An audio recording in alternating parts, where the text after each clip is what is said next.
Sir ఈ మీటింగ్లో IAS అధికారులు ఉన్నారు, కానీ ఐపీఎస్ అధికారులు కేవలం హోమ్ సెక్రటరీ గారు తప్ప ఎవరు లేరు ఈ రూమ్లో అని నేను గౌరవ ముఖ్యమంత్రి గారు చెప్పాను.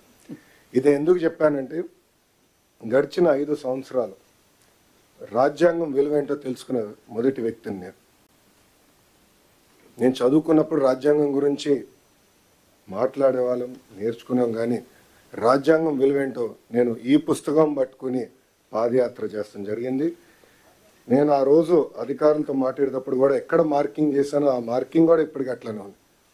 దీంట్లో మనం చూస్తే right to freedom article 19, freedom of speech, freedom of expression ఏదైతే రాజ్యాంగం మనకు కల్పించిందో అది నేను పాదయాత్ర ప్రారంభిస్తాం కానివ్వండి, దాని ముందల గౌరవ ముఖ్యమంత్రి గారు ప్రతిపక్ష నేతగా ఉన్నప్పుడు అధికారులు అది సరిగా పాటించలేదు.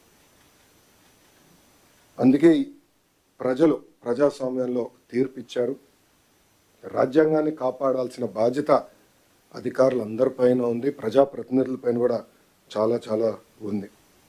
అందుకే సార్ దీంట్లో భాగంగా విద్యాశాఖలో మేము వచ్చే సంవత్సరం నుంచి బాలల భారత రాజ్యాంగం ఇవ్వాలని నిర్ణయం తీసుకుంటాం జరిగింది. దీంట్లో కాన్స్టిట్యూషన్లో ఉన్న అన్ని కాన్సెప్ట్స్ని సింప్లిఫై చేసి ఒక పిక్టోరియల్ ఫార్మాట్లో పిల్లలకి ఏజ్ అప్రోప్రియేట్కి ప్రధానంగా ప్రియాంబల్ అందిస్తూ ఫండమెంటల్ రైట్స్ ఏంటి, డ్యూటీ, స్ట్రక్చర్స్ ఆఫ్ గవర్నెన్స్ ఏంటి అనేది క్లియర్గా అందించాలని నిర్ణయం తీసుకున్నారు సార్.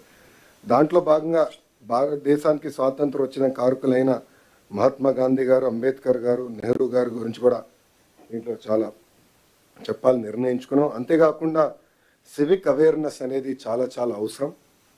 ఒక మాటలో చెప్పాలంటే చదువు పైన బాగా శ్రద్ధ పెడుతున్నాం, మార్కుల మీద పెట్టిన శ్రద్ధ, రెస్పాన్సిబిలిటీ, సివిక్ అవేర్నెస్ మీద మనం పట్టలేకపోతున్నాం. దానివల్ల సమాజం తీవ్రంగా నష్టపోతుందని మేము భావించి principles of justice, equality and fraternity పెట్టాలని మేము నిర్ణయించుకున్నాం. దీంట్లో సింపుల్ స్టోరీస్ రూపంలో పిల్లలకి అర్థే విధంగా చేయాలని మేము నిర్ణయించుకున్నాం. అంతేకాకుండా ఈ పుస్తకంలో ఇంటరాక్టివ్ యాక్టివిటీస్ పెట్టాలని, పజిల్స్, క్విజెస్ ఇవన్నీ పెట్టాలని కూడా నిర్ణయించుకున్నాం.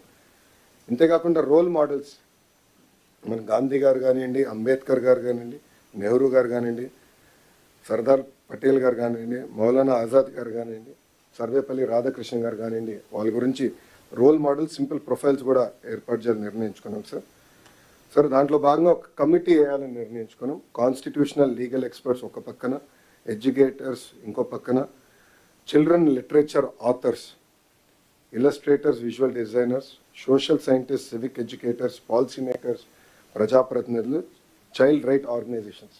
సో వీళ్ళందరినీ ఒక కమిటీగా తీసుకొచ్చి ఒక కాంపిటీషన్ మార్గంలోనే ఈ బుక్ రూపొందించాలనేది మీ ఆదేశాల మేరకు మేము విద్యాశాఖలో చేస్తాం జరుగుతుంది సార్.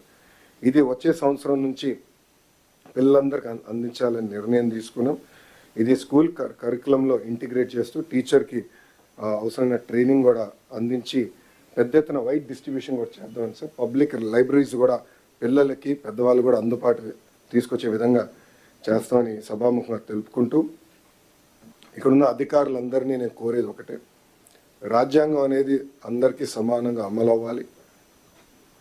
గత 5 సంవత్సరాలు ప్రజలు చాలా ఇబ్బంది పడ్డారు, నష్టపోయారు. మేమందరం కూడా దాంట్లో భాగస్వామ్యమే. ఈరోజు ఈ రాజ్యాంగాన్ని సమానంగా అందరికి అమలు చేయాలని ఈ సభాముఖంగా అధికారులందరినీ నేను కోరుకుంటూ, ఒక ఆంధ్ర మోడల్ ఆఫ్ ఎడ్యుకేషన్ తీసుకురావాలనేది గౌరవ ముఖ్యమంత్రి గారు ఇప్పటికీ మాకు చెప్తాం జరిగింది.